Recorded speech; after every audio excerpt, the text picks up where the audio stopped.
చట్టం అంటే భయం వచ్చేలా ఉండాలి. వీటన్నిటి మీద అందరి గౌరవ సభ్యులు అందరి అభిప్రాయాలు తీసుకునేలా దీనికి ఒక విస్తృతమైన చర్చ జరగాలి అధ్యక్ష. ప్రత్యేకించి ఒక రోజంతా పెట్టండి, లేదంటే 2 సెషన్స్ అన్నా పెట్టండి, కానీ దీని మీద ఒకసారి చర్చ జరిగి దాని మీద ఒక విధి నిర్ణయాలు తీసుకున్న తర్వాత మటుకు అది 5 కోట్ల మంది ప్రజలకి భద్రత కలిగించేలాగా ఉండాలి. అలాగే భారతదేశంలో ఆంధ్రప్రదేశ్ రాష్ట్రం శాంతి భద్రతలోకి ఒక తలమానికంగా ఉండాలి. ఆ దిశగా ఒక కనీసం విస్తృత స్థాయి చర్చలు జరగాలి.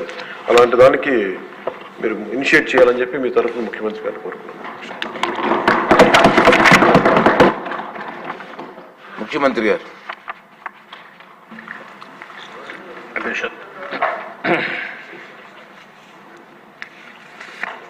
ఏదైతే పవన్ కళ్యాణ్ గారు ఇప్పుడే మాట్లాడారు, దీని మీద ఇంకా లోతైనటువంటి చర్చ కూడా చేయాలి. మనలో ఒక అవగాహన రావాలి. అదే సమయంలో ప్రజా చైతన్యం కూడా చాలా అవసరం.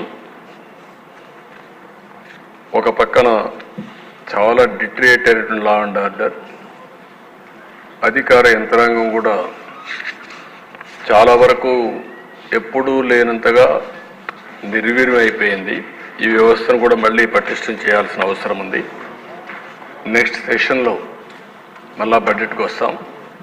అవసరమైతే 1 full day చర్చ పెట్టి మీ అందరి అభిప్రాయాలు తీసుకొని తద్వారా రాష్ట్రాన్ని 2047 ఏ విధంగా ఆలోచిస్తున్నామో లా అండ్ ఆర్డర్లో కూడా వన్ ఆఫ్ ది బెస్ట్ స్టేట్గా number 1 state to maintain law and ఆర్డర్గా చేయడానికి ముందు కూడా దాన్ని కూడా చర్చ చేద్దాం.